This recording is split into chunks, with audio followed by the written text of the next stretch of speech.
Star-studded ang naging kasal ng actress na si Kiray Celis at Estefan Estopia. Ginanap ang kanilang kasal sa St. Teresa, Newport. Ilan sa mga ninong ay sina Vice Ganda, Dingdong Dantes, Senator Bongo, Mayor Isko Moreno at Governor Chavit Singson. Ilan pa sa mga principal sponsors ay sina Maricel Soriano, Cory Vidanes, Boy Abunda, Gary Valenciano, OG Alcacid, Gabby Concepcion, Marian Rivera, Ai de las Alas, Shasha Padilla, Miley Cantiveros, Eugene Domingo, Jackie Lu Blanco, at si Sharon Cuneta. Si Enchong din naman ang isa sa mga groomsmen, at kasama naman sa mga bridesmaid ay sina Cyril Manabat, Yen Santos, Gigi Delana, RC Munoz, at Winwin Marquez.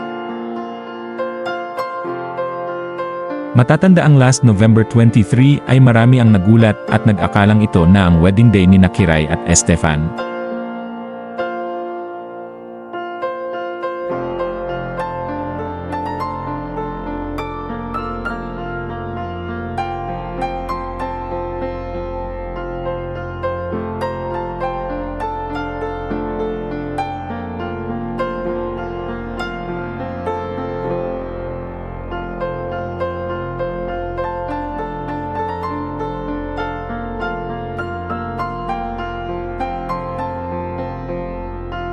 Ito lang pala ay ilang mga photos para sa isang music video. Samantala, last November 19 ay ipinakita naman ni Kiray at Estefan ang kanilang bridal shower. Congratulations, Kiray and Estefan!